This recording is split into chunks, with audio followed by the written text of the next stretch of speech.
Nós vimos ontem acerca das bênçãos, dos seus significados, das tradições que isso tem a ver com o poder da língua e quando que isso se transforma em algo profético, quando que isso coincide com os desígnios eternos de Deus.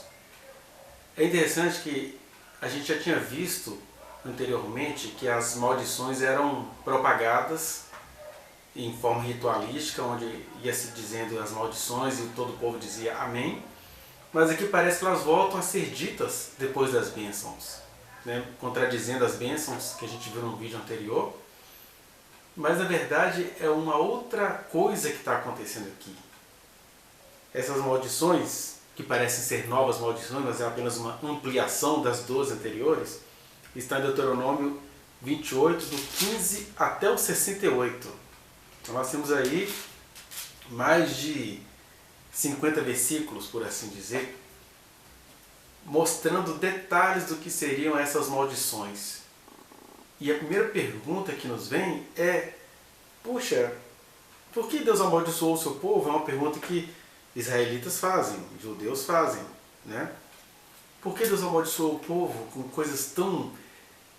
com detalhes tão macabros na emissão dessa maldição, no registro dessa maldição, né? Isso foi dito ao povo de Israel, mas foi registrado para que a gente visse o que de fato aconteceu. E a primeira coisa que a gente precisa compreender é que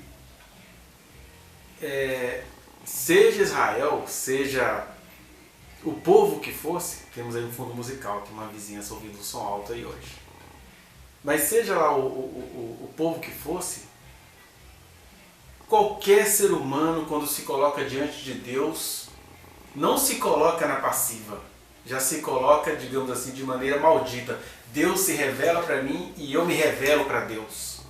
Deus se revelou para um povo e esse povo se revelou para Deus e para a humanidade, dizendo: todos nós somos assim. Isso desde o começo. Eu coloquei aí na playlist uma mensagem sobre Deuteronômio, quando Deus se revelou ao povo de maneira estupenda, no sentido de ser com sons, nuvens, raios, com aquele espetáculo sobrenatural. Aí o povo chega para Moisés e fala assim: olha, faz o seguinte, fala você com Deus e não Deus diretamente com a gente, para a gente não morrer.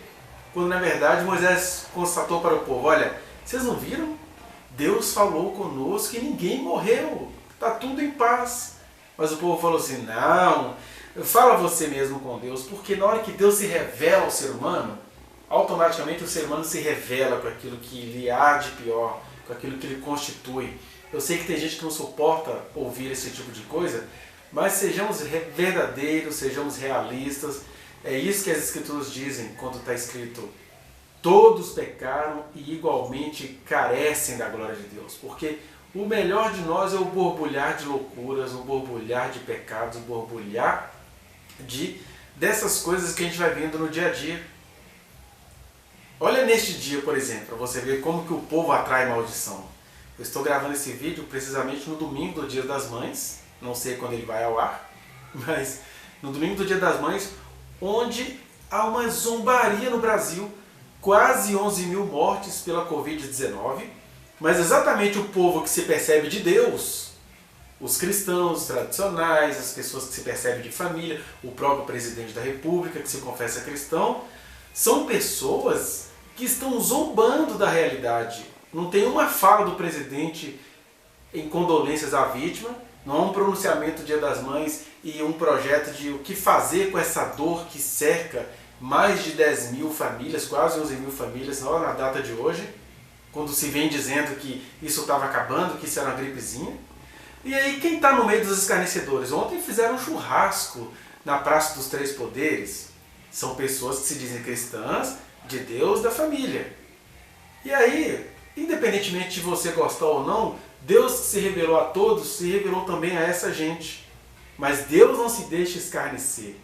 Nesse sentido, olha, eu sou Deus, eu me revelei a vocês com toda a minha graça, e vocês desde o primeiro dia vêm se revelando a mim com todas as desgraças que vocês são.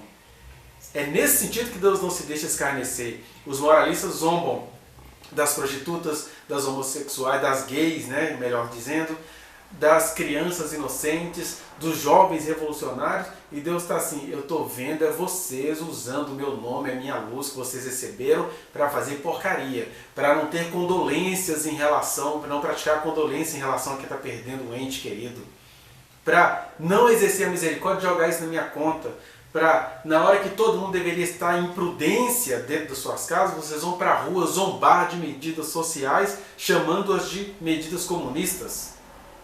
Então, essa falta de discernimento é o revelar-se da humanidade, porque a humanidade é assim, por isso que presidentes que têm essas loucuras ganham as eleições, porque eles refletem o que há de escondido no interior das pessoas, que são essas zombarias gratuitas. Por que eu estou dizendo isso? Porque essas maldições que se encontram no Deuteronômio 28, do 15 até o 68, elas são nada mais, nada menos do que a entrega desse povo escolhido à sorte que é construída pelos humanos. O que os humanos constroem? Disputas, poderes, quem é que vai sobreviver, se é o velho ou o jovem que vai viver, se é o branco ou o preto. Descobriu-se nos Estados Unidos, por exemplo, nos bastidores está sendo dito isso, que na hora que chega lá, negros e brancos para serem atendidos, eles estão descartando negros, descartando latinos, que eles chamam hora de chicano e hora de hispânicos, para ficar com os brancos, ou seja, olha o arianismo aí, olha a raça ariana. Então esse povo que não sabe clamar a Deus nessas horas, eles praticam racismo, a disputa, quem é que vence, a lei do mais forte, odeiam a teoria da evolução, mas agem de maneira evolucionista no pior sentido da palavra, né? Porque a teoria da evolução é a natureza espontaneamente deixando quem tem mais resistência. No evolucionismo, são seres humanos igualmente fracos como os outros, escolhendo quem vai viver ou quem vai morrer, quem vai desfrutar das riquezas ou quem vai produzi-las de maneira abusiva, no sentido de sofrer o abuso do que se pensa produtor, porque produtores todos nós somos. Então, essa perversidade, essa blasfêmia, é o que a Bíblia chama de maldição. É Deus dizer, olha, já que na medida que eu me revelei a vocês só se rebelaram com essa loucura e fizeram assim para os meus estatutos, mandamentos e juízos, eu vou amaldiçoar vocês. E o que é amaldiçoar vocês? É deixar vocês entreguem aquilo que vocês gostam. Vocês não gostam de ser governados pelos homens? Serão governados pelos homens. Gostam dos ídolos? Vão experimentar o que esses ídolos trazem para vocês. Gostam de construir a história de vocês? Né? Me querem só para ter vida e alimento, mas querem construir a história de vocês? Vocês vão ver o que é um mundo onde os seres humanos constroem a sua história sem consultar a mim. Daí as palavras serem pesadas, né? Então, primeira coisa, a maldição é nada mais, nada menos do que a entrega de Deus ao seu povo a toda sorte que é construída por seres humanos caídos, que não têm boas intenções com você. Então, se Deus chega para um povo, propõe algo para esse povo, e esse povo prefere viver como seres humanos normais, o que é um ser humano normal? É um ser humano que ainda não se encontrou com a graça do Senhor, não adquiriu consciência dessa graça, porque ela está derramada sobre todos, mas nem todos têm consciência dela. Então alguns vão vivendo de maneira abusiva, vão se entregando às estratégias mais perversas que um ser humano possa construir, né? Então essa é a primeira verdade para a gente saber ler essas maldições. Outra coisa que acontece num povo que é visto como povo de Deus, e aí acontece do povo de Israel aos indivíduos que se veem de Deus, no caso do Brasil, os evangélicos se veem mais de Deus do que, sei lá, alguém de religião afro, é assim que eles se veem, porque Deus sabe quem são os seus. Mas quem assim se enxerga, desenvolve automaticamente uma coisa chamada justiça própria.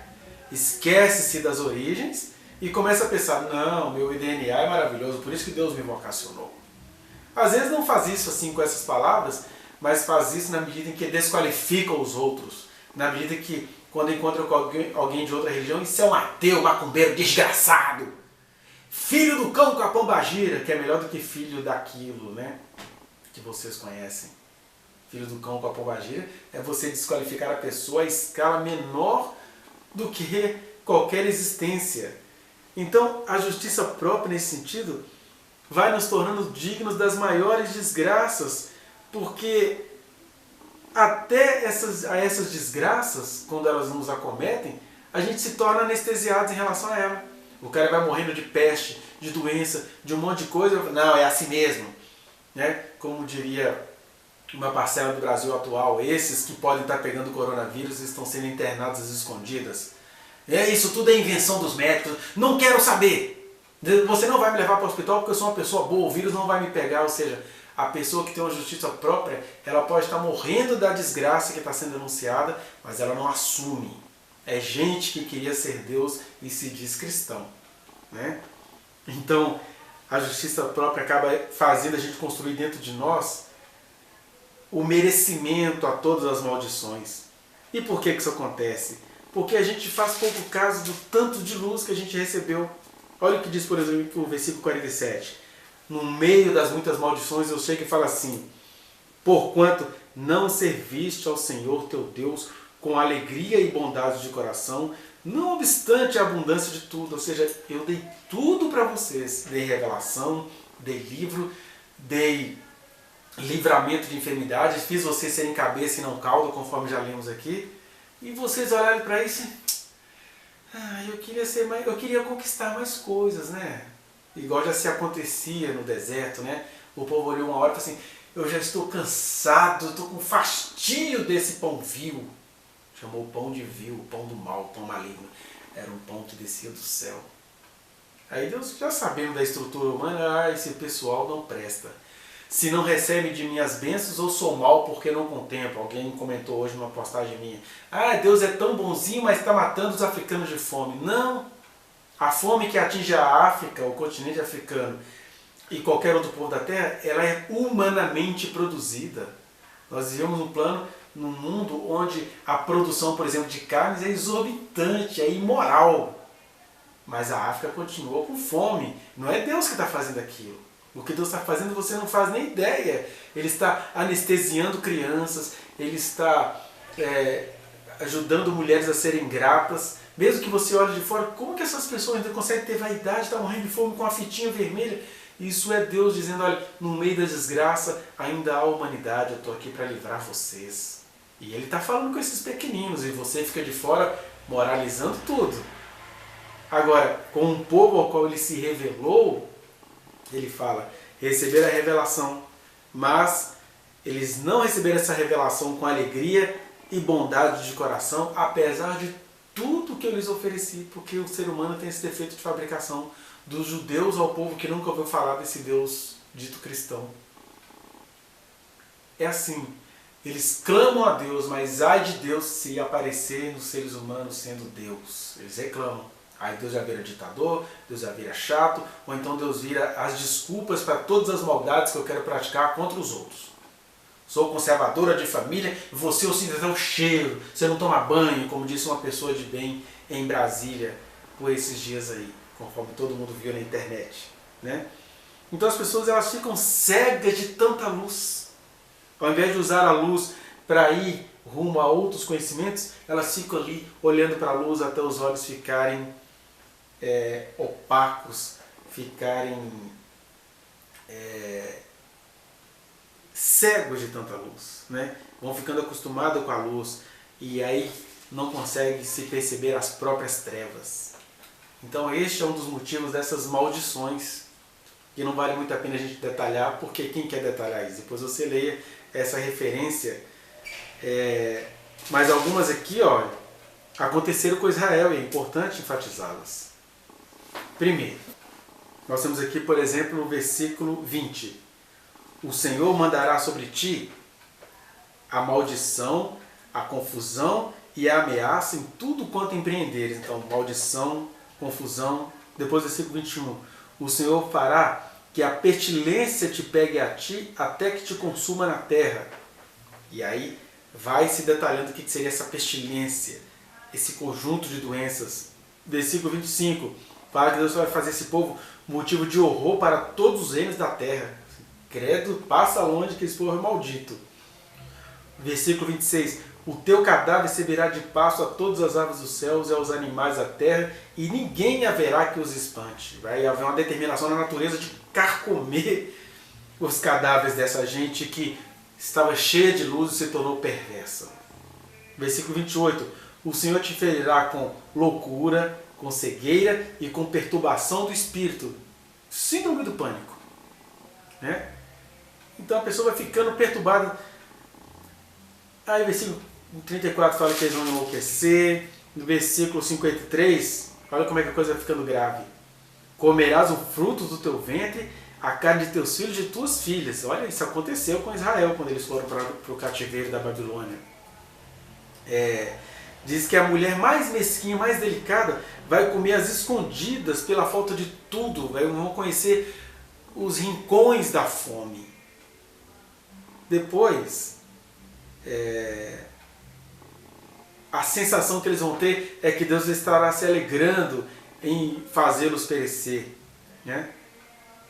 E aí eles vão ficar com o coração temente, olhos mortiços e desmaio de alma, mesmo nos lugares que eles acharem que chegaram para ter conforto. Mas o que a gente precisa dizer aqui, primeiro, embora aqui esteja nessa linguagem que o Senhor vai fazer, o Senhor vai fazer, o Senhor vai fazer, o que eu te digo com toda tranquilidade é, não é o Senhor quem faz essa maldição. Aí vem um biblicista e fala assim, não, aí está escrito que o Senhor vai fazer. Isso é a leitura e a percepção que as pessoas fazem de Deus, tá? Na estrutura humana fazer essa percepção. A maioria dos seres humanos entendem e até necessitam de que Deus seja esse traidor, mesquinho, mexeriqueio, encrenqueiro, que vai lhes cobrar por coisas pequenas. Mas eu estou te dizendo, Deus não faz essas coisas, ainda que esteja escrito assim. Ah é? Como você sabe que Deus não faz essas coisas? Porque lá em Êxodo capítulo 20, versículos 4 ao 6, está dizendo que Deus não faz essas coisas. Deus, ele visita. Porque não precisa de Deus fazer isso não. Os seres humanos já fazem isso tudo que eu li aqui. Todas essas loucuras aqui, os seres humanos as produzem. Né? Mesmo que seja por deficiência na educação, ou as enfermidades, as doenças, as maldições, fomos todos nós que produzimos. E aí quando Deus chama este povo e se revela a todo o indivíduo, ele nos propõe de nos poupar disso que os seres humanos comumente produzem. Mas quando a gente rejeita, quando a gente não quer mesmo, a única linguagem de salvação é: vou deixar vocês entregues ao que os humanos são. O humano é isso aí. O humano é passar fome, seres humanos não têm compaixão uns dos outros, seres humanos querem lucrar, e você nunca sabe o que vai acontecer no minuto seguinte, daí a síndrome do pânico, a depressão, uma série de coisas que acontecem, e aí estou falando da humanidade, e não de um caso específico. Estou falando da humanidade e, por vezes, de um povo específico. Então, Deus não faz isso porque a Escritura diz que Ele não faz isso. Sobre essas coisas todas, essas maldições que se diz que Ele faz, a Bíblia diz que Ele visita. Ele está olhando, olha aí, ó. Olha o que vocês fazem com vocês mesmos. Ó, ainda está praguejando. Olha que ele vai visitando tudo aquilo que as pessoas fazem. E que as pessoas também gostam de fazer.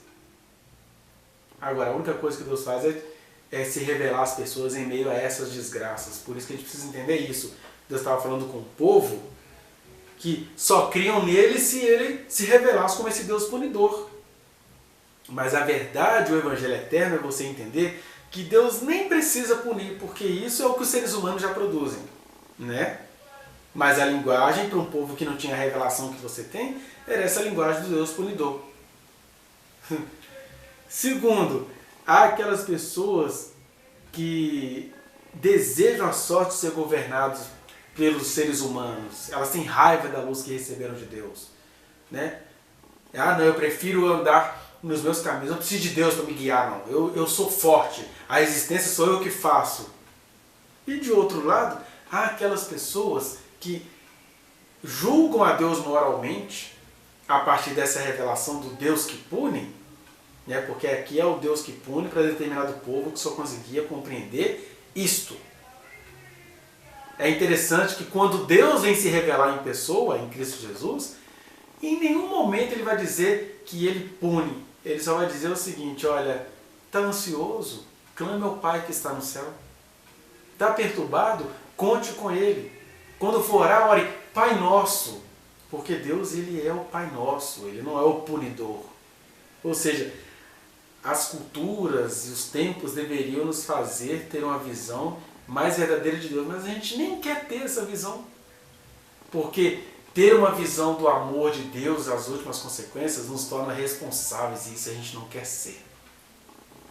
Mas Deus em pessoa, quando esteve aqui, Ele não vai dizer isso. Ele vai dizer que as pessoas se jogam no inferno. Ele vai dizer que os anjos vão lançar essas pessoas no inferno porque elas sistematicamente quiseram ir para lá, né? E ele faz no máximo comparações, quando ele fala que ali haverá choro e ranger de dentes. Ele estava comparando o lugar de tormento com aqueles lugares, numa época em que não tinha luz da CEMIG, no caso de Minas Gerais, não tinha água da Copasa, não tinha os confortos que os estados foram promovendo à população com seus impostos, né? Mas o fato é esse: aos que julgam Deus a partir da forma como Ele se revela. E fazem isso para quê? Para esconder o próprio ateísmo que lhes é inerente. Olha, eu não quero crer em Deus. Aí Deus ainda se revela assim, dizendo que vai punir, que vai amaldiçoar. Eu não quero isso não. Eu me basto. Né? E aí cada um precisa se enxergar diante de Deus. Então,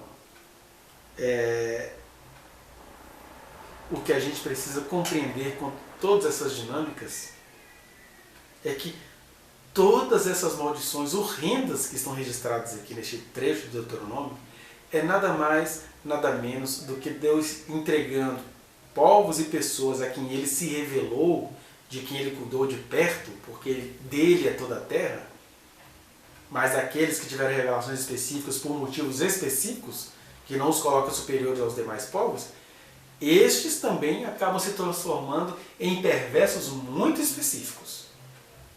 Basta ver que quem crucificou Deus em pessoa foi exatamente o povo de Deus, atraindo sobre si repentina maldição. Quando eu olho para isso, eu temo e tremo ao ver crentes no Brasil, pastores no Brasil, zombando desse castigo do vírus, que todo mundo deveria se humilhar diante de Deus e ouvir a voz da ciência. Mas eles estão zombando da ciência e, como consequência, zombando de Deus, porque eles estão zombando de mais de 10 mil famílias que perderam seus entes queridos. E Deus, se tem uma coisa que desperta o que a gente chama de ira de Deus, é essa falta descarada de amor ao próximo. Aí, essas pessoas estão atraindo sobre si repentina maldição. Mas não é que Deus vai chegar e vai bater nelas, não. É que elas vão produzir essa realidade que já está aí. Né? Como que isso vai acontecer, eu não sei, porque eu também não estou desejando mal a ninguém. A única coisa que eu desejo é que todos conheçam ao Eterno, ao amor do Eterno, ainda que o caminho para se conhecer o amor seja por meio dessa tormenta registrada aqui em Deuteronômio. Eu não tenho como desejar outra coisa, que todos cheguem ao pleno conhecimento do Eterno. Agora, como isso vai se dar? Deus conhece as teimosias, Deus conhece as loucuras, Deus conhece as justiças próprias. A uns Ele vem com a linguagem do terror, a outros Ele faz a linguagem do silêncio. E eu fico muito preocupado quando eu vejo, por exemplo, deputados evangélicos fazendo horrendas covardias, escapando de investigação de estupro, e quanto mais espertalhões ficam, mais glorificados pelo povo de Deus são, porque Deus se calou para os tais. Bendito o povo que no meio da fome reconhece: puxa, eu me afastei de Deus e agora estou comendo meus próprios bebês, estou me alimentando das minhas crias, tem misericórdia de mim. Mas há aqueles que comem as crias e mandam Deus ir para PQP. E há aqueles que não fazem nenhuma dessas duas coisas e vão se tornando deuses perversos na vida de muitos outros. Estes tais é o que a Bíblia chama de, são os que a Bíblia chama de apóstata. Caíram da fé, embora sejam edificados. Mas são árvores podres, troncos ocos, só tem casca. E o tempo há de revelar. Então que a gente tenha temor e tremor em relação a essa maldição. E que o temor do Senhor nos faça nos enxergar e nos colocar em humildade diante dele todos os dias. Este é o convite, este é o Evangelho em meio a essas maldições. Amém.